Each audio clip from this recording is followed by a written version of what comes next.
عليكم. ترحبوا بكم دائما في قناة فيزياء سعيد العسادي.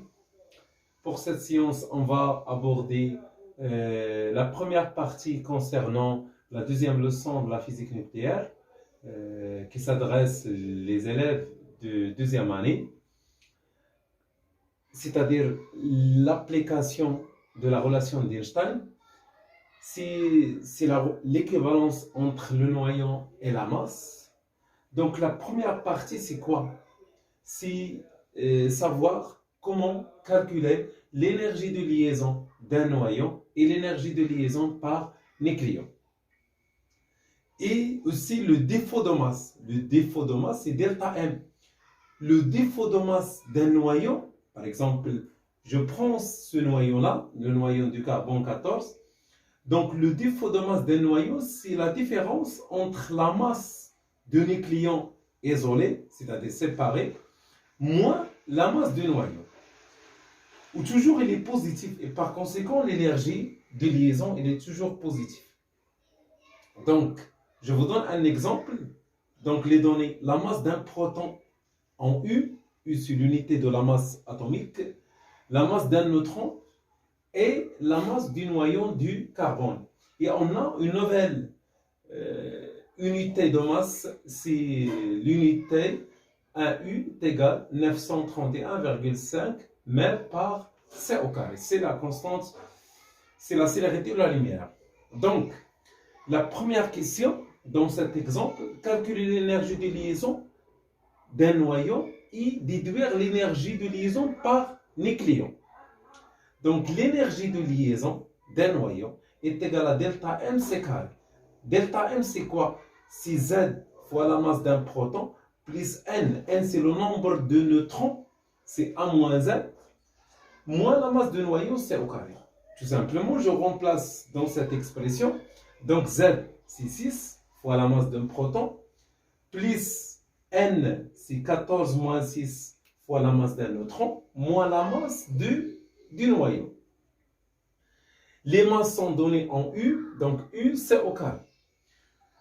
Pour l'application numérique, je remplace U par 931,5. Donc ça, c'est U, l'unité, U, voilà, c'est 931,5. MEV par C au carré, MEV, c'est-à-dire méga électronvolts par C au carré. Et je dois simplifier par la constante C au carré. Et je trouve l'énergie de liaison par nucléon, c'est 105, à peu près 105 méga électronvolts ou bien mètres.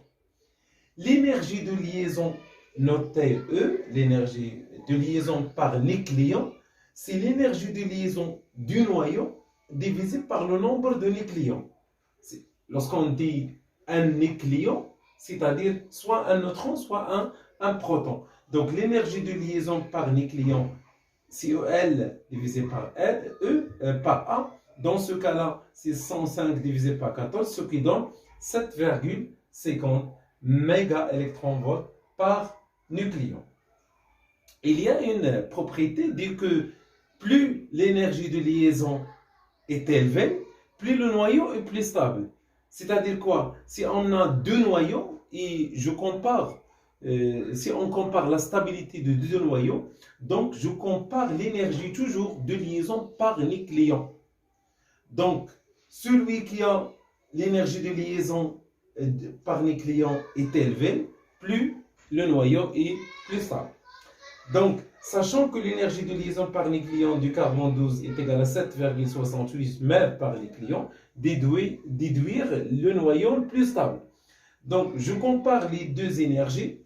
Donc, l'énergie de liaison par nucléon de carbone 12 est supérieure à l'énergie de liaison de carbone 14. Donc, le noyau ou bien le nucléide C12 est plus stable, c'est-à-dire le noyau le plus stable.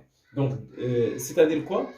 C'est-à-dire pour cette partie, donc, il faut savoir comment calculer le défaut de masse, l'énergie de liaison d'un noyau et l'énergie de liaison par nucléon.